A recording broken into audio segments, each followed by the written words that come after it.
J'ai pas l'air comme ça, mais je suis tout un mélange, batteur de jazz, pianiste, percussionniste, compositeur évidemment, amoureux de la littérature, de la poésie.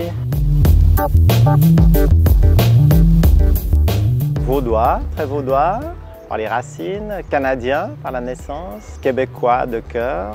Alors là, on est sur l'esplanade du temple Saint-Martin, au pied du clocher Saint-Martin qui possède les plus vieilles cloches de Vevey. Le bourdon, c'est-à-dire la note la plus grave, elle date de 1603. Et puis c'est vrai qu'une des premières choses que j'ai faites après ma désignation comme compositeur, c'était d'enregistrer toutes les cloches de Vevey. Je suis venu ici à la Grenette, place du Marché, il y a aussi à la Tour Saint-Jean.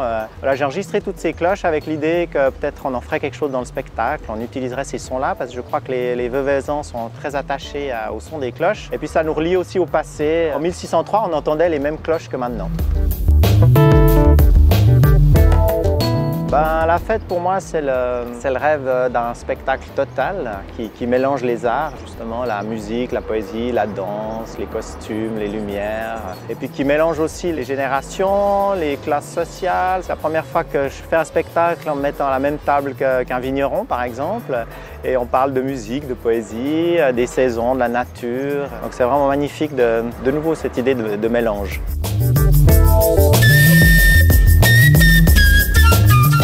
Ces fameuses caissettes à vendange, il y en a des jaunes et des oranges, d'autres couleurs aussi, mais les plus fréquentes, c'est les jaunes. Celle-ci, c'est une caissette du père de Blaise Hoffmann, librettiste, son père est vigneron. Maintenant, je crois que c'est Blaise qui a repris. J'ai d'ailleurs fait les vendanges avec lui l'automne dernier. Et puis ces caisses à vendange, elles symbolisent bien le travail des vignerons tâcherons ou travaillent dans la vigne. Et puis on a l'idée de les utiliser dans la fête, musicalement. J'ai imaginé utiliser ces caissettes un peu comme des cajonnes. Les cajonnes, c'est un instrument de percussion au départ péruvien.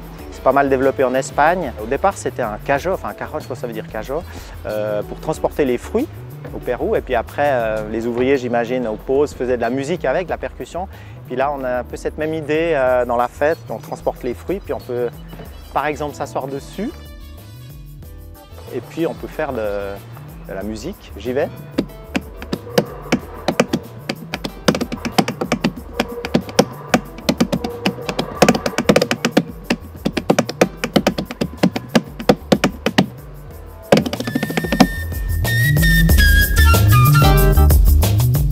J'avais pensé aux chansons que je chantonnais et puis j'ai réécouté 2-3 choses. Il y a par exemple une chanson que j'aime beaucoup de Claude Nougaro qui s'appelle Eau douce, composée par un batteur de jazz, ça me touche aussi puisque je suis batteur de jazz, Aldo Romano. Une autre chanson que je chantonne souvent aussi depuis longtemps, c'est Little Wing de Jimi Hendrix.